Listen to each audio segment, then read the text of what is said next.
210461. Radio A. Somos tu voz. RX. Realidad mixta. Volver al futuro, el DNU 70-2023 y la desregulación yerbatera. Esta película ya la vimos. Así se llama el trabajo que presentaron justamente en las Jornadas Nacionales de Investigadores en Economías Regionales, Inercias y Rupturas en Escenario de Transformación, así se llama. Justamente es un trabajo propuesto por alguien que permanentemente viene trabajando sobre la mirada de la producción local.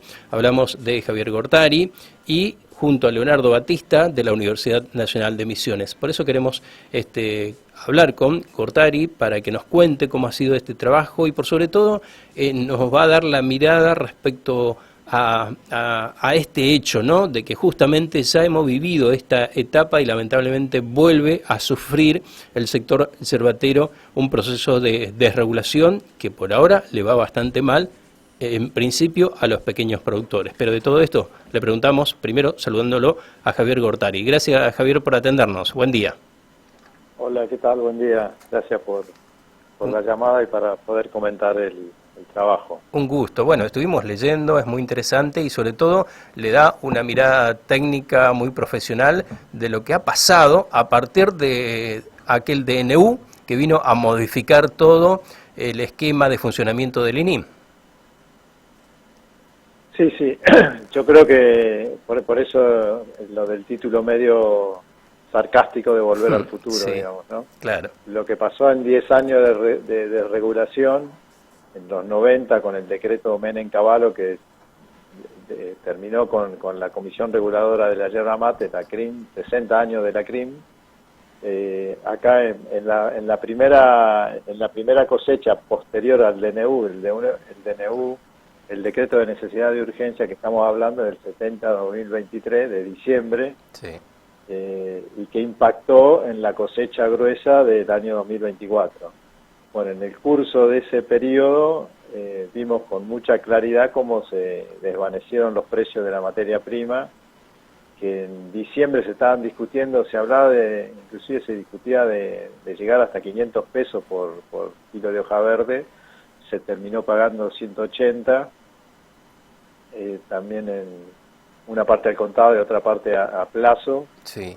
Y bueno, y claramente significó una pérdida de ingresos para el sector productivo enorme, y por eso cuando hablamos de crisis, yo creo que en la crisis en el capitalismo, no lo digo yo, lo decía Schumpeter, que era un gran economista, es decir, las crisis hay ganadores y perdedores, y acá los grandes ganadores son las grandes empresas que concentran el 50-60% del mercado de producción y comercialización de yerba mate, y los perjudicados son los pequeños productores y los tareferos, que son la otra parte de la cadena donde esta riqueza yerbatera produce una enorme pobreza y situación muy complicada, digamos, ¿no? Claro. Podríamos decir, Gortari, el hecho de que comparado a otras décadas es sumamente similar y va a ser el peor año para los pequeños productores, que está prácticamente concluyendo. Estamos hablando de este DNU que bueno, se dio en diciembre, estamos a punto justamente de llegar a diciembre y ya estábamos a un mes prácticamente, un año para el olvido para los pequeños productores. Sí, bueno, digo, claramente que sí, digamos, ¿no? Lo terrible, no terrible, sino otra vez, hay ganadores y perdedores. Claro. Es que una producción que en Misiones le daba vida a 15.000, 13.000 productores, y con su impacto en las colonias en términos de comercio, actividad comercial, etcétera. Bueno, todo eso por un decreto que vulnera una ley, como era la ley del INIM, y que no ha podido en el Congreso declararse, bajarlo, digamos, ¿no? Sí. Realmente afecta una economía provincial estamos hablando de 150.000 personas, pensando en la familia de tareferos y pequeños productores, y en la economía provincial en general, digamos, o sea, no, otra vez, en beneficio de 4 o 5 empresas, que está bien que tengan ganancias, pero no ganancias extraordinarias, como la que han logrado con este proceso de pérdida de precio de la materia prima. En aras, uno se pregunta en aras de qué, porque si esos recursos, digo, para hablar de números concretos, cada 100 pesos menos que se baja el kilo de la hoja verde en términos de los precios pagados al productor, se transfieren del sector primario, pensando en una cosecha de 900 millones de kilos, se transfieren 90 millones de dólares al sector industrial comercial. Como los pesos que bajaron fueron casi 200 pesos entre lo que se pagaba en diciembre y lo que se terminó pagando en septiembre, estamos hablando de 180 millones de dólares que pasaron mágicamente de el pequeño productor y el tarefero a mano de las 4, 5, 6, 7 empresas grandes que manejan el negocio de yerbatero. Entonces, no es inocente. Sí. Y otra vez, lo que es crisis para uno es gran negocio para otro. Y estamos hablando de mucha plata también, ¿no? Y además una situación conocida, digamos. Sí. Entonces tampoco nadie se puede hacer el distraído de que yo voté en el Congreso tal cosa porque no sabía lo que pasaba. Todos sabemos lo que pasa y creo que hay que hacerse cargo de las decisiones que se toman donde se toman, independientemente de que claramente el gobierno provincial pueda hacer muy poco frente a una decisión del orden nacional, en principio por el momento, digamos. Claro. Ahí estaba mirando el estudio justamente donde se menciona también un tema que presentábamos esta mañana porque aún nos siguen estudiando desde el exterior, digamos, algunos alemanes tratando de explicar este fenómeno de lo que llamamos nosotros la bicicleta financiera. Bueno, los operadores prefieren llamarla carry trade. Lo cierto es que, bueno, que fue un clásico de la dictadura argentina, después en la época de Macri y volvió ahora en la época de Javier Milei, y ustedes justamente en ese informe mencionan cómo funciona en el ámbito de la yerba mate la bicicleta financiera. Y funciona como funcionó en los 90, ¿no? Es decir, de pagar al contado lo necesario para la cosecha, o sea, para poder pagarle al tarefero que tiene que cobra por semana, porque si no se muere de hambre, pero digo, el resto se paga 30, 60, 90, 180 días, y toda esa plata puesta en el negocio financiero es mucha plata que al que financia le genera una pérdida muy fuerte, como es en este caso el pequeño productor, el productor de hierba, de hoja verde, y al que juega con esa plata metida en un banco, metida en otro negocio, que genera un ingreso importante, digamos, ¿no? Pero bueno, creo que es parte de una expoliación que no tiene límite. Bueno, digo, tampoco vale condenar a los grandes empresarios, digamos. Los empresarios hacen negocio, claro, y si uno le genera las condiciones para hacer un negocio mejor, lo van a hacer. O sea, no hay... Es parte de la propia competencia capitalista hacer el mejor negocio posible para poder competir en mejores condiciones con sus competidores, que son otros grandes industriales. O sea que no estamos condenando personalmente a nadie. Lo que sí está claro que como esquema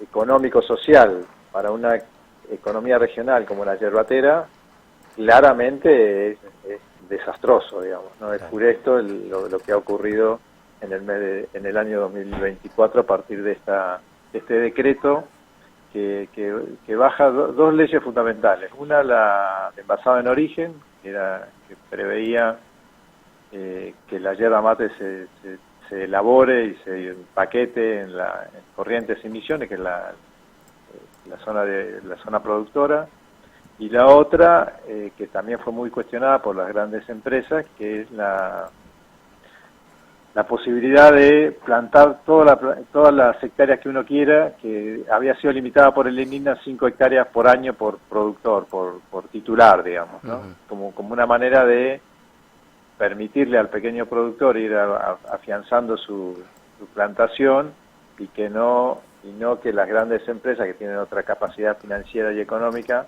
avanzaran en grandes plantaciones y que terminaran en un proceso de sobreproducción.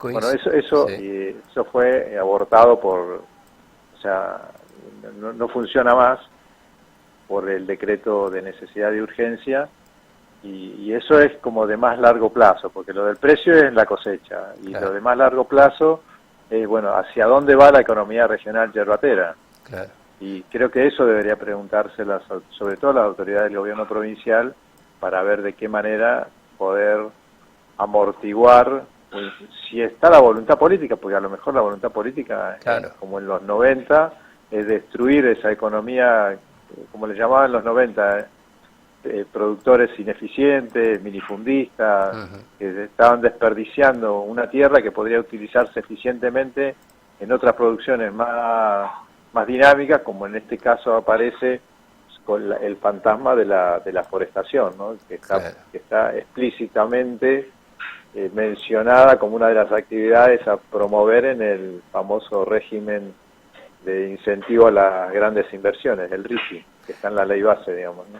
Gortari, el hecho de que se haya presentado, digamos, este plan de no intervenir y dejarlo al libre albedrío del mercado, algunos dicen, no, el sistema de mercado para el sector yerbatero no funciona, y esto por lo visto queda demostrado en este casi primer año, ¿no?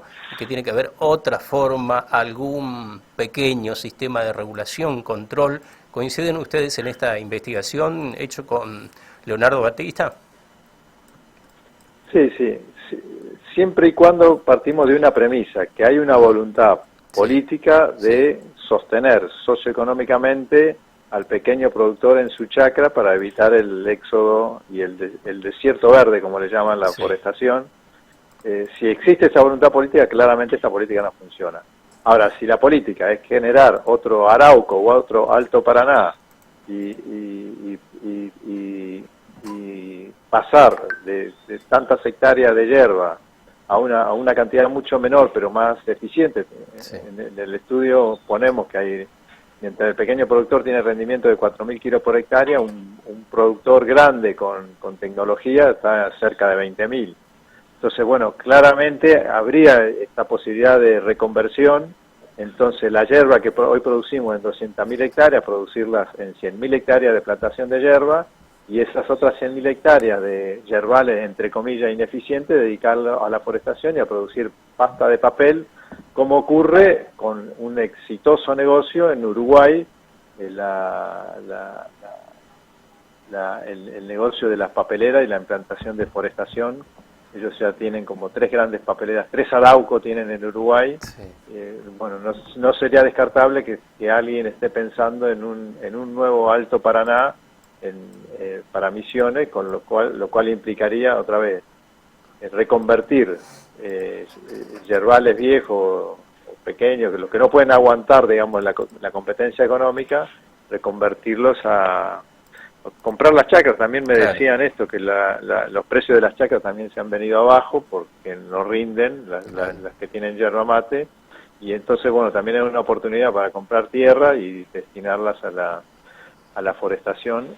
Claro. Que aparece como un proyecto para grandes empresas, para grandes negocios, pero no para una población que todavía subsiste en el agro de Misiones, digamos. Claro. Claramente ya, como ustedes dicen, esta película ya la vimos porque, bueno, recordamos lo que fueron los remates de tierra, que se mal vendía, grandes extensiones de tierra. ¿Cuándo presentaron este trabajo, el último Gortari, y en qué lugar? Lo presentamos ahora en el mes de octubre, 24 y 25 de octubre, en una jornada de economías regionales que se hizo en la Facultad de Ciencias Sociales de la Universidad de Buenos Aires. Bien.